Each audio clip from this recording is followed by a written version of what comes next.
আসসালামু আলাইকুম। সবাই কেবে আছেন? আশা করি সবাই ভালো আছেন।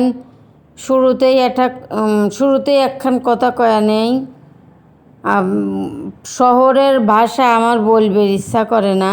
আমার সব সময় মন চায় আমাদের মাতৃভাষা দিয়ে সবার সাথে কথা বলি, আপনাদের সাথে। কিন্তু মনে করেন শহরে থাকি, সবাই আবার ভাববে যে গ্রামের ক্ষেত। সব পরিবেশেই চলার অভ্যাস কম বেশি আছে, আলহামদুলিল্লাহ।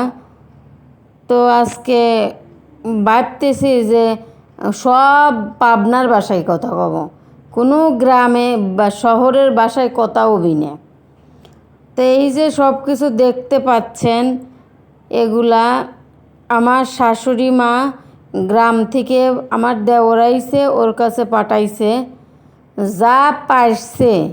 আসলে একটা মেয়ে তখনই সুখী হয় যখন সে একটা ভালো ফ্যামিলিতে, তার শ্বশুর শাশুড়ি সবাই ভালো হয়। তা আল্লাহর কাছে কোটি কোটি লাখো কোটি শুক্রিয়া, এমন একটা ফ্যামিলি পাইছি যে ফ্যামিলির শ্বশুর শাশুড়ি, যা ভাসুর, ননদ, চাচি শাশুড়ি সবাই এক কথায় অসাধারণ।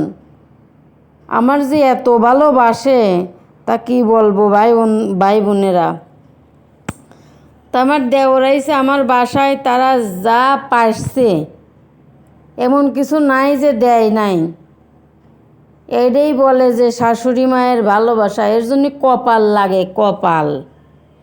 মনে করেন পেঁয়াজ দিছে, রসুন দিছে, তারপর বেল দিছে আমার চাচি শাশুড়ি, লেবু দিছে।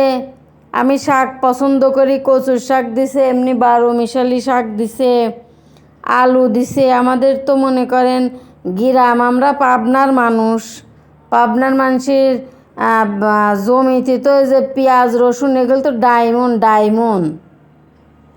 এগুলো তো মনে করেন আমাদের এলাকায়, পাবনার এলাকায় এমন কোনো ফসল নাই যে হয় না। সব ধরনের ফসলই হয় আলহামদুলিল্লাহ।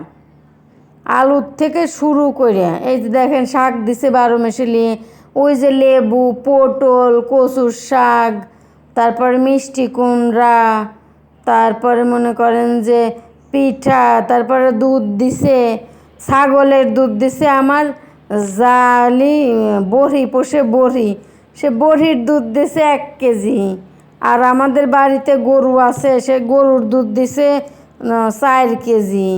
তারপরে চাল দিছে আমাদের ক্ষেতের চাল, লাল চাল। তো ভিডিওটি লং হয়েছে, ভাই বন্ধুরা সবাই একটু মনোযোগ দিতে।